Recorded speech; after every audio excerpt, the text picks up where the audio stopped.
Bayar pa sa naman na yan!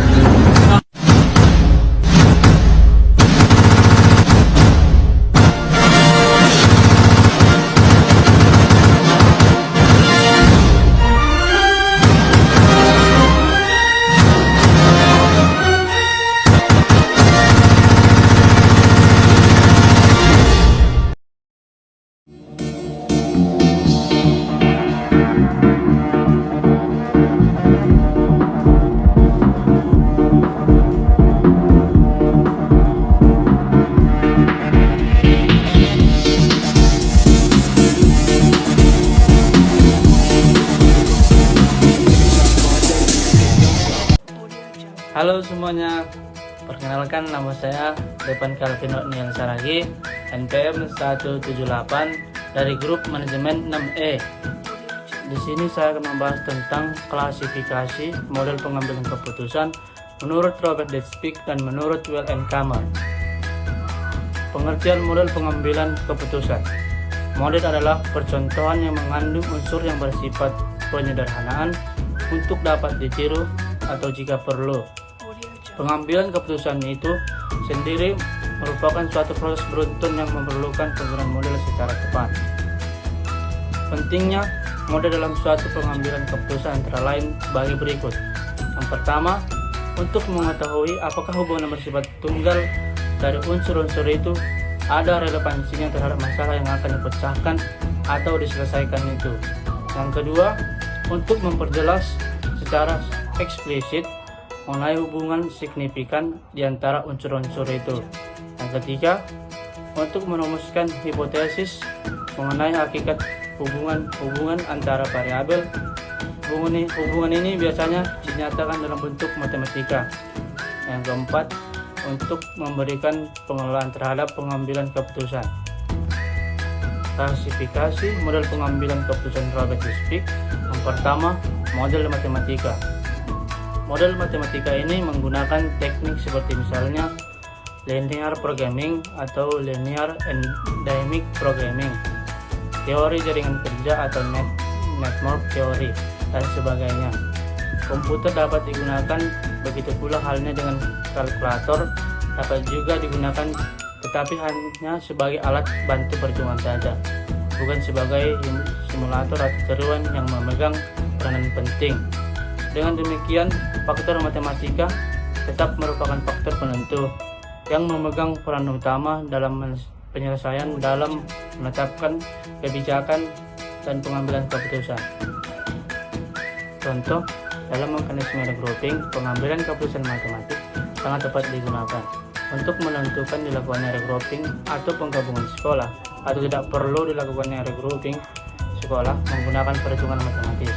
Misalnya daya tampung SD per MI sederajat yang ada pada tingkat desa, jumlah kapasitas ruang kelas yang ada pada satu desa, DT sama dengan X 100%, jumlah anak usia sekolah 7-14 tahun. Jika hasil lebih dari 100, maka ruang kelas lebih banyak atau indikasi perlunya regrouping. Jika hasil kurang dari 100, maka terdapat kekurangan kapasitas atau indikasi satu SD tetap dikembangkan. Yang kedua, model simulasi komputer. Model ini merupakan tiruan dari kasus yang sesungguhnya. Ada yang dibuat dengan peralatan dan ukuran sama persis dengan yang sesungguhnya. Misalnya, simulasi kokpit pesawat terbang Boeing 747, di mana calon pilot melatih diri melalui kokpit tiruan tersebut. 3. Model permainan operasional. Manusia dapat berperan apa saja dalam suatu model, misalnya dapat berperan sebagai perancang desainer, dapat juga berperan sebagai pemakai, pemberi data. Tetapi dalam model permainan operasional ini, manusia berperan sebagai elemen atau unsur. Di sini manusia digunakan atau dijadikan objek yang harus mengambil keputusan. Informasi diperoleh dari komputer atau video games. Jadi komputer atau video games menyajikan masalah. Kemudian manusia itu yang harus mampu menyelesaikan masalahnya. Yang keempat, model verbal. Model verbal adalah model pengambilan keputusan berdasarkan analogi yang bersifat bukan kuantitatif. Anthony Down memberikan contoh model verbal yang berupa atau menyangkut birokrasi. dan memandang birokrasi sebagai organisasi yang memiliki 4 ciri sebagai berikut. Yang pertama, birokrasi mempunyai lingkungan yang cukup luas, di mana peringkat tertinggi hanya mengetahui kurang dari setengah dari seluruh anggotanya secara pribadi. Ini berarti bahwa birokrasi itu menghadapi masalah administratif substansial. Yang kedua, bagian terbesar dari anggotanya adalah karyawan penuh atau full-timer yang sangat menguntungkan pada kesempatan kerja dan gajinya pada organisasi itu. Ini berarti bahwa anggotanya sangat terikat pada pekerjaannya. Yang ketiga, upahnya, kenaikan pangkat, dan sebagainya itu sangat tergantung pada presentasinya dalam organisasi itu atau ketentuan-ketentuan yang dibuat oleh organisasi tersebut. Yang keempat, sebagian dari hasil itu secara langsung dinilai dalam pasaran. Prestasi kerja para anggota atau karyawan secara langsung juga ikut menentukan pasaran hasil organisasinya atau perusahaannya. Selanjutnya, model fisik. Model ini merupakan serangkaian keputusan dalam program pembangunan dan pengembangan yang cukup kompleks.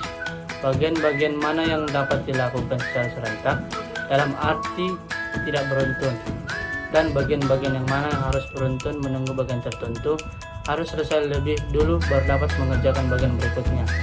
Ini lebih merupakan tugas dan pengambilan keputusan seorang insinyur daripada policy maker.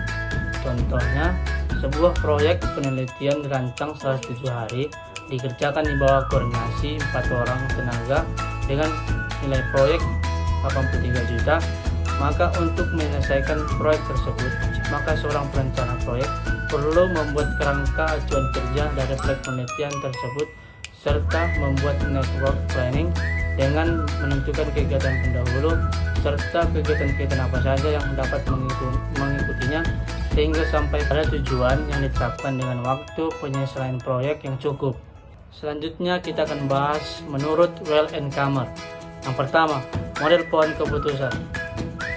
Pohon keputusan ini biasanya dipergunakan untuk memecahkan masalah-masalah yang timbul dalam proyek yang sedang ditangani.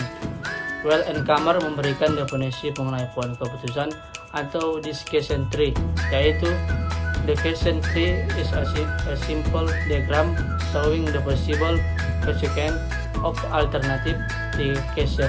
The tree includes the discussion node, change mode, phase of for each combination, and the probability of each event.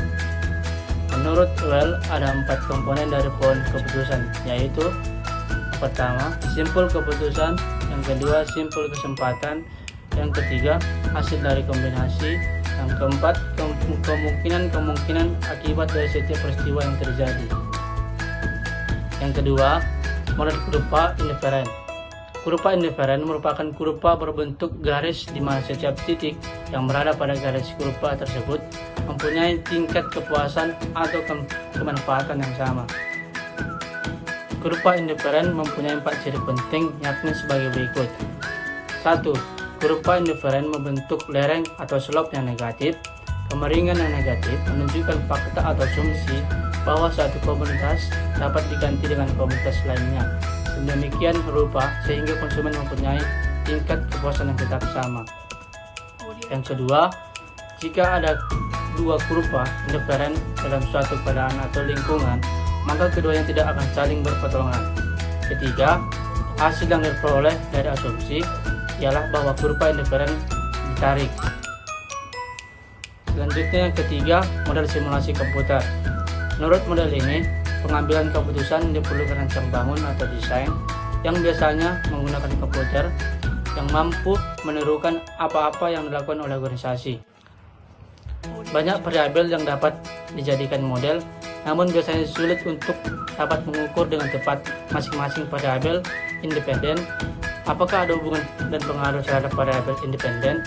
Kalau ada, berapa besarnya? Dengan menggunakan komputer, hal ini lebih mudah dihitung dan diketahui berapa besarnya pengaruh para variabel terhadap independen. Sebab dengan menggunakan bantuan komputer, jangkauan pikiran atau castingnya dan pemikirannya secara operasional menjadi lebih luas dan panjang, serta mampu memecahkan permasalahan yang kompleks.